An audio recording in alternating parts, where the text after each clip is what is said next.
KGTV를 사랑해주시는 시청자 여러분 안녕하십니까. 오늘은 이 대표의 말로만 신속재판, 행동으론 지연꼼수라는 제목으로 말씀을 드리겠습니다. 이재명 더불어민주당 대표가 공직선거법 사건 2심 재판부에 선거법상 허위사실 공표죄가 헌법에 위배된다며 우의헌 법률 심판 제청을 신청했다고 합니다. 과거 헌재가 합헌 결정을 내렸던 사안입니다. 재판부가 신청을 받아들여서 우연 심판을 제청하면 헌재의 결정이 나올 때까지 이 재판은 당연히 정지된다. 이에 대해 비판 여론이 들끓자 이 대표는 엊그제 재판에 출석하면서 재판은 지연되지 않고 신속히 끝날 것이라고 말했다고 합니다. 이 대표는 지난 대선에서 백현동 부지 개발과 관련해 국토교통부의 압박 때문에 용도를 상향 조정했다고 말하는 등 허위사실을 유포한 혐의로 1심에서 징역 1년에 집행유예 2년을 선고받았었습니다. 2심 재판부는 2월 26일 결심 공판을 열겠다고 밝혀 3월 중 선고 가능성을 비쳤습니다. 그러자 이 대표 측이 선거법 조항이 우연이라고 문제를 삼은 것입니다. 재판 지연 목적 외에 달리 이유가 있을 수 없다고 생각됩니다. 이 사건은 1심 재판에만 2년 2개월이 걸렸습니다. 선거사법 재판은 1심 6개월 안에 2, 3심은 3개월 내에 판결하도록 한 공직선거법이 부석해졌습니다. 그런데 이 대표는 항소심에서 재판을 지연시키려고 온갖 수단을 다 써왔습니다. 1심 판결 후 소송 통지서를 받지 않으려 피하고 변호인 선임을 늦추거나 추가 증인을 신청하면서 재판을 2달 가까이 끌었습니다. 고의로 통지서 수령을 계속 회피한 것이 아니냐는 의혹이 제기되자 이 대표 측은 배달 시점에 자택에 받을 사람이 없었다고 해명했습니다. 하지만 사람들에겐 변명으로밖에 들리지 않았습니다.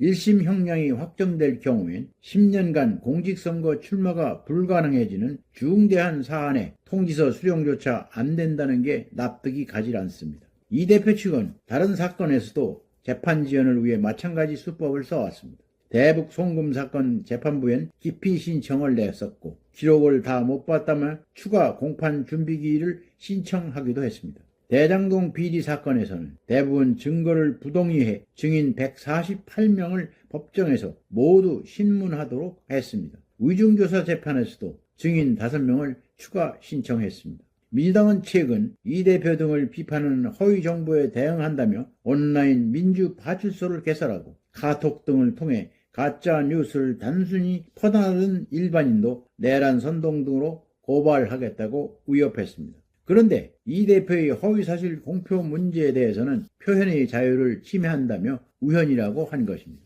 민주당은 우의헌 법률 심판 제청 신청이 받아들이지 않을 경우를 대비해 해당 선거법 조항을 삭제하고 이 대표에게도 소급 적용하는 법안을 발의해 두었다고 합니다. 이 법안이 국회를 통과하면 정부가 거부권을 사용하지 않는 한 이 대표의 선거법 위반 사건은 원천 무효가 될 수 있습니다. 재판에 임하는 이 대표의 이런 태도는 최근 중도 애연을 넓히려는 모습과도 어울리지 않습니다. 이 대표는 반도체 특별법 토론회에서 특정 산업의 연구개발 분야 고소득 전문가들이 동의할 경우 예외로 몰아서 일하게 해주자는 게 왜 안 되느냐 하니 할 말이 없다라고 하더라. 주 52시간제를 고집하던 과거와 판이한 모습입니다. 신년 기자회견에선 민간 주도 성장을 강조하기도 했습니다.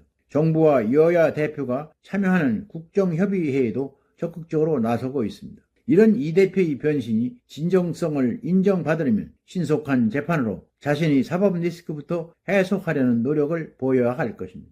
이 대표는 윤 대통령이 헌재 통지서 수령을 거부했을 때 맹렬히 비난했었습니다. 그렇지만 정작 자신은 재판을 지연시키려고 갖은 꼼수를 동원하는 이율배반적 태도를 취했습니다. 스스로 법을 어긴 사실이 없다고 확신한다면 오히려 신속한 판결을 요구하는 게 옳은 태도가 아닌가 합니다. 어떻든 선거법 사건 2심 재판부가 재판 지연용 우연 심판 신청을 기각하고 신속히 판결을 내릴 필요가 있다고 봅니다. 이 대표 측도 조속한 시일 내에 확정 판결이 나와서 불확실성이 해소된다면 오히려 득이 될 수도 있지 않을까 생각됩니다. 말과 행동이 같아야 그만큼 국민들이 신뢰를 얻는다는 사실을 이 대표와 민주당은 명심해야 할 것입니다. 오늘은 여기까지입니다. 끝까지 시청해서 감사합니다.